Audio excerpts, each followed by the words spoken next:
पूर्वी beauty and fashion में आपका स्वागत है। मैं हूं उत्पल चौधरी। आज हम बात करेंगे पीरियड्स में क्यों नहीं खानी चाहिए ठंडी तासीर वाले फूड्स। तो आइए मैं आपको बताता हूं, लेकिन उससे पहले बोलना चाहूँगा, चैनल को आपने अभी तक सब्सक्राइब नहीं किया है तो चैनल को सब्सक्राइब कर लें, बेल आइकॉन की घंटी बजा दें, जिससे हमारे आने वाले सारे नोटिफिकेशन सबसे पहले आपको मिले। तो आइए शुरू करते हैं। पीरियड्स हर महिला के जीवन का अहम हिस्सा है। 13 से 15 साल की उम्र में ज़्यादातर लड़कियों को पीरियड्स शुरू हो जाते हैं और यहाँ से उनकी महिला बनने की शुरुआत होती है। पीरियड से सिर्फ शारीरिक नहीं बल्कि मानसिक तौर पर भावनात्मक रूप से महिलाओं को प्रभावित करता है। जब पीरियड्स शुरू होते हैं तो हम महिलाओं को कई तरह की चीज़ें खाने, छूने और सोते वक्त एक पोजीशन में रहने को कहा जाता है।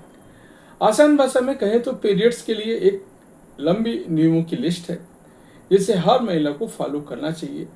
पीरियड्स के नियमों में एक प्रमुख नियम है ठंडी तासीर वाली चीज़ों से परहेज करना। ऐसा कहा जाता है कि पीरियड्स में अगर ठंडी तासीर वाली फूड्स खाए जाएं तो ये कई बीमारियों का कारण बनते हैं, लेकिन क्या वाकई ऐसा होता है? आयुर्वेद में तासीर का महत्व। आयुर्वेद में हर खाने की चीज़ की एक तासीर बताई गई है।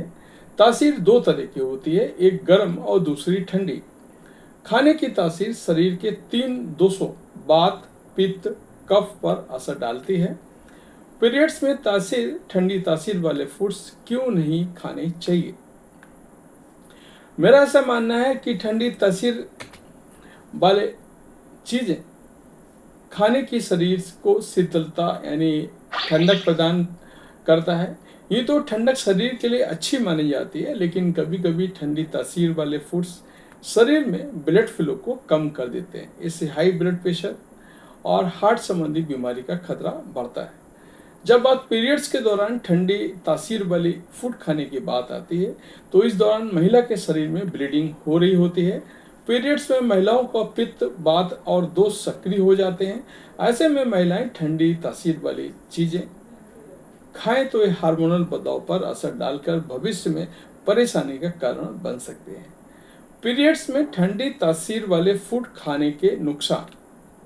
ठंडी तासीर की चीज़ें जैसे आइसक्रीम, दही, ठंडा दूध जैसे फूड्स शरीर के अंदर तापमान कम कर देते हैं। इसकी वजह से गर्भाशय की मांसपेशियां संकुचित हो जाती हैं। इसके कारण पीरियड फ्लो कभी कम और कभी ज़्यादा हो जाता है।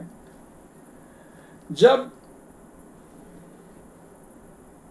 वात का उप प्रकार जो नीचे की ओर में संचारित होता है, अवरुद्ध होता है, तो ये पीरियड्स को प्रभावित करता है। इससे पीरियड्स से लंबे समय तक और कई बार असामान्य तरीके से चल सकते हैं। पीरियड्स के दौरान ठंडी तासीर वाले फूड इम्यूनिटी कमजोर हो जाती है। इससे इन्फेक्शन और वायरल संक्रमण का खतरा भी कई गुना बढ़ जाता है। ठंडी तासीर वाली चीज़ें गर्भाशय संकुचन को बढ़ाता है। इससे पेट में मरोड़, दर्द और ऐंठन की परेशानी होती है। मेरा ऐसा मानना है कि ठंडी तासीर वाले फूड्स को पचाने के लिए शरीर को अतिरिक्त मेहनत करनी पड़ती है। इससे गैस, अपच और पेट फूला हुआ महसूस होता है। पीरियड्स में ठंडी चीज़ें खाने से शरीर की वात, कफ को बढ़ाकर हार्मोन बैलेंस को बिगाड़ सकता है। ठंडी तासीर वाले फूड्स आइटम दही, आइसक्रीम, ठंडा दूध, नारियल पानी, खीरा, तरबूज, फ्रिज में रखा ठंडा पानी, बर्फ वाला पानी। पीरियड्स में क्या खाना चाहिए? आयुर्वेद के अनुसार पीरियड्स में विभिन्न प्रकार के फूड खाने चाहिए, जैसे गर्म पानी या हर्बल टी, दाल और सब्जी का सूप, तिल के लड्डू, दलिया, गुड़ और सौंफ वाला दूध। पीरियड्स के दौरान ठंडी तासीर वाली चीज़ों को खाने की क्रेविंग हो सकती है, लेकिन इस दौरान ठंडी चीज़ों को खाने से शरीर का पित्त, वात, कफ का संतुलन बिगड़ जाता है। इसलिए पीरियड्स में शरीर को सहारा देने के लिए गर्म, पचने में आसान, पोषण से भरपूर खाने को शामिल करें। तो ये था हमारा आज का वीडियो। आपको कैसा लगा कमेंट करके अवश्य बताएं। धन्यवाद।